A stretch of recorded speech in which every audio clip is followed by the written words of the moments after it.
ભરૂચ જિલ્લાના હાંસોડ પંથકમાં કીમ નદીના પૂરના કારણે સર્જાયેલી તારાજી બાદ રાજ્યના જળસંપત્તિ મંત્રી ઈશ્વરસિંહ પટેલે અસરગ્રસ્ત ગામોની મુલાકાત લીધી હતી। તેમણે પાંજરોલી, ઉભા, આસરામા અને બાલોતા સહિતના વિસ્તારોમાં જઈ પૂરની સ્થિતિ અને નુકસાનનો તાગ મેળવ્યો હતો। તેમણે ગેરકાયદેસર તળાવો અને દબાણોના કારણે પાણીની નિકાલમાં સમસ્યા સર્જાઈ હોવાનો ઉલ્લેખ કરી ભવિષ્યમાં આવી સ્થિતિ ન સર્જાય તે માટે કાર્યવાહી કરવા આદેશ આપ્યો હતો।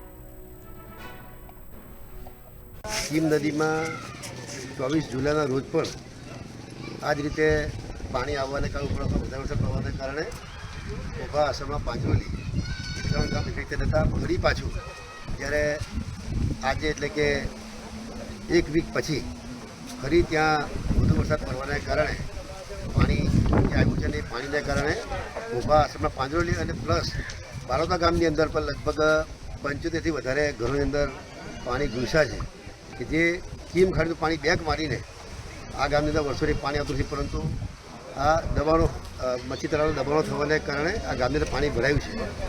આ વરસાદ બંધ થયેથી તમામ જે પાણી જવાનો માર્ગ છે એને ખુલ્લો કરવા